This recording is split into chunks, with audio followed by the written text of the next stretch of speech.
Hi, today we are talking about the day the Library of Alexandria burned. What was lost forever? This was a catastrophic event that erased centuries of knowledge. What if I told you that humanity once possessed a collection of knowledge so vast, so comprehensive, so extraordinarily complete, that if it had survived, we might be living. That single building was the great Library of Alexandria, the greatest repository of wisdom the world had ever known. And it was lost to us forever. When Ptolemy I founded the library around 300 BC, he had a vision that was breathtaking in its scale and audacity. He wanted to collect every piece of written knowledge that existed anywhere in the known world. He envisioned a place where scholars from every corner of the known world could gather, study, and expand human understanding, preserving the wisdom of the ages for future generations. Ships arriving in the harbor of Alexandria were routinely searched by royal officials. Any scrolls found were confiscated and taken to the library to be copied.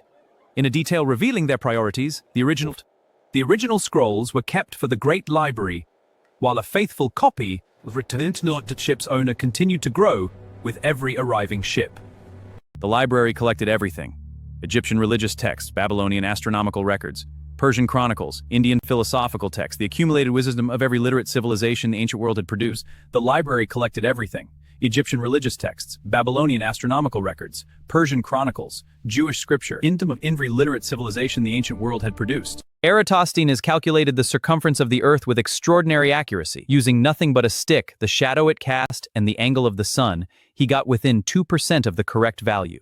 He measured the angle of the sun's rays at different locations and applied simple geometries to deter its circumference with remarkable precision, changing our understanding of the world forever. Aristarchus of Samos proposed that the Earth orbited the Sun, not the other way around, in 270 BC. 17 centuries before Copernicus proposed the same idea and was nearly burned as a heretic for it, the Sun.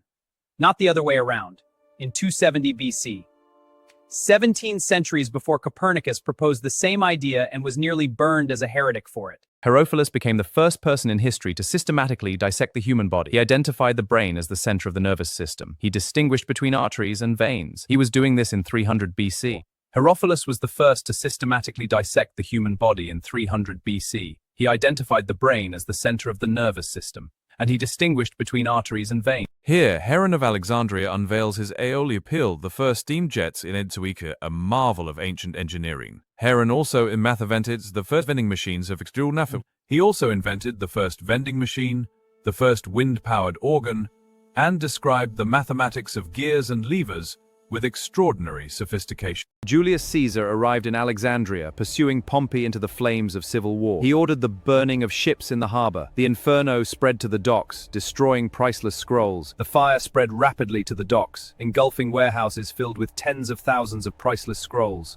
What began as a strategic move soon became one of history's greatest cultural tragedies. In 391 AD, Bishop Theophilus, acting on imperial decree, oversaw the destruction of the Serapeum. A Christian mob destroyed the temple and burned its priceless scrolls. This act marked a pivotal shift from the aim. Acting on imperial decree, Bishop Theophilus oversaw the destruction of the Serapeum. Christian zealots stormed the temple, destroying statues and hurling the... We know that Aristotle wrote approximately 200 works. We have 31. What was in the other 169? These lost works contained groundbreaking insights into biology, physics, and the arts that could reshape our entire understanding of the ancient world. We know that Sophocles wrote 123 plays. We have 7. What stories did those other 116 plays tell? These lost plays likely held tales of gods and heroes, epic struggles, and profound human truths that shaped the very soul of Greek culture. The Etruscan civilization, whose language we still cannot fully read, produced extensive literature. Some of it was in the library. The Phoenician civilization, which gave the world the alphabet, produced extensive records. The Etruscan civilization, whose language we still cannot fully read, produced extensive literature. Some of it was in the library. Gone. If Heron's steam engine had been taken seriously and developed, if the Industrial Revolution had begun not in 1760 in England but in 100 AD in Alexandria, what would the world look like today? In this alternate timeline, the steam engine powered ships, factories, and even early railways across the Roman Empire. Have been stronger.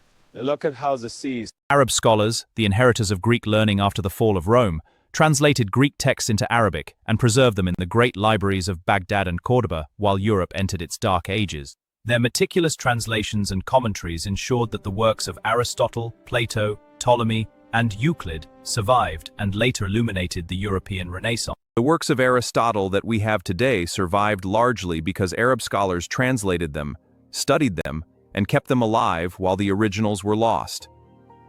These dedicated scholars worked tirelessly in grand libraries like this one, meticulously translating and preserving ancient texts through the centuries. The Library of Alexandria was humanity's greatest act of collective memory, and its destruction was humanity's greatest act of collective forgetting. Once the beacon of all human knowledge, its flames of wisdom extinguished forever.